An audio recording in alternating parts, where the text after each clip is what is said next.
Hello everyone, welcome to my new blog. নতুন বছরের প্রথম ব্লগ শ্যুট করছি। অনেক দিন হয়ে গেল আর কি ব্লগ দেওয়া হয় না। যাই হোক, আপনাদের সবাইকে ওয়েলকাম। তো প্রথমেই আমি আমার রান্নাঘরে গিয়েছি চা বানাতে, যেহেতু অনেক দিন ব্লগ শ্যুট করি না, তো অনেক আলসেমি লাগছিল, তাই আমি চা বানাচ্ছিলাম। চা খেয়ে খেয়ে পড়বো আর আপনাদের সাথে গল্প করব।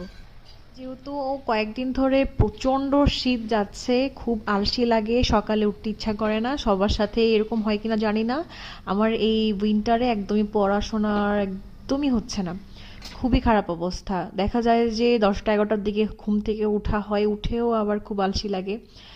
তো যাই হোক, আমি চা বানিয়ে আমি ইংলিশ ল্যাঙ্গুয়েজটা পড়তেছিলাম, গ্রামার, প্রিপোজিশন পার্টটা। কারণ প্রিপোজিশন আমি দেখি যে আমার কোনোভাবেই মনে থাকে না, কারণ প্রায় 1000-1200-র মতো প্রিপোজিশন আছে, আর প্রতিটা পরীক্ষায় দেখি যে 3-4টা করে প্রিপোজিশন আসতেছে, স্পেশালি ব্যাংক এক্সামগুলোতে।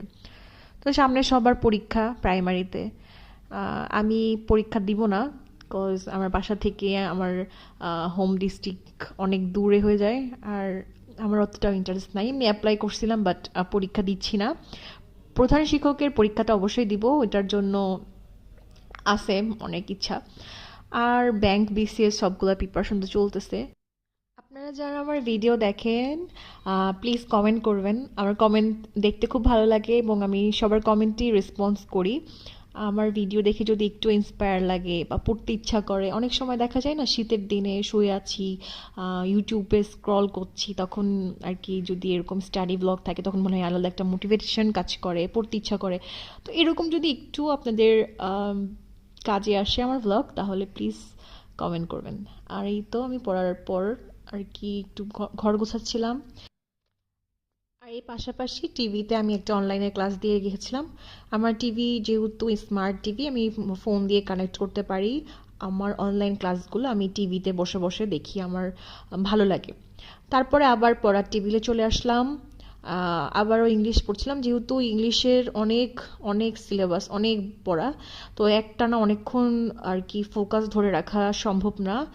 আমি 25 মিনিট 30 মিনিট করে করে দেখি যে পড়ি, তারপরে আবার উঠে একটু কাজ টাজ করি, একটু পানি খাই, একটু হাঁটাহুটা করে আবার এসে বসি।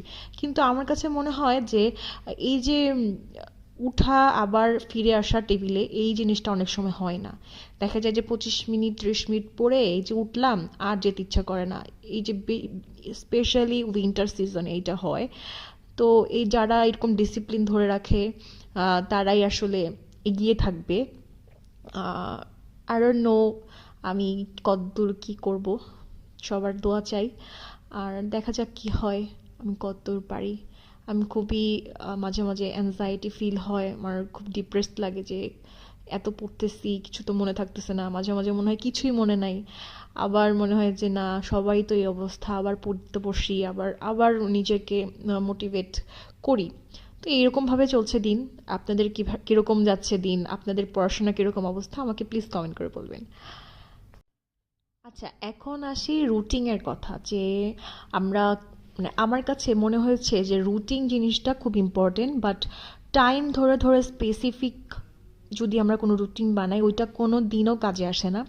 দেখা যাচ্ছে আমি আর কি আমার জীবনে দেখেছি যে আমি যখন খুব সুন্দর করে যে 7টা থেকে 8টা অঙ্ক, 8টা থেকে 9টা ইংলিশ, এরকমভাবে যদি আমি রুটিন করি, দেখা যায় যে 1-2 দিন পরে আমি ওটা কখনোই ফলো করতে পারতেছি না। তো আমি এখন জিনিসটা যেটা আমার খুব ইফেক্টিভ মনে হয়েছে, যে স্লট আকারে আমি ভাগ করছি, যে সকালটা আমি এইভাবে পড়বো, দুপুর, বিকাল, রাত, এইভাবে আমি রুটিনটা সেট করছি। আমি আপনাদের সাথে একটু শেয়ার করি। যেরকম আমি সকালবেলা উঠে, সকালে আমি যখনই উঠি, ধরেন কেউ 8টা থেকে উঠবে, কেউ 7টা থেকে, কেউ 9টা থেকে, যখনই যে উঠবে, সকালের যে বেলাটা, সেই সকালবেলাটা আমি ধরে রাখলাম যে আমি ইংলিশ পড়বো বা ম্যাথ করবো। তারপরে আমি একটু রেস্ট নিব। তারপর আমি দুপুরবেলা আমি বাংলা পড়বো বা জিকে পড়বো। তারপরে আমি একটু রেস্ট নিব, খাওয়া দাওয়া করব।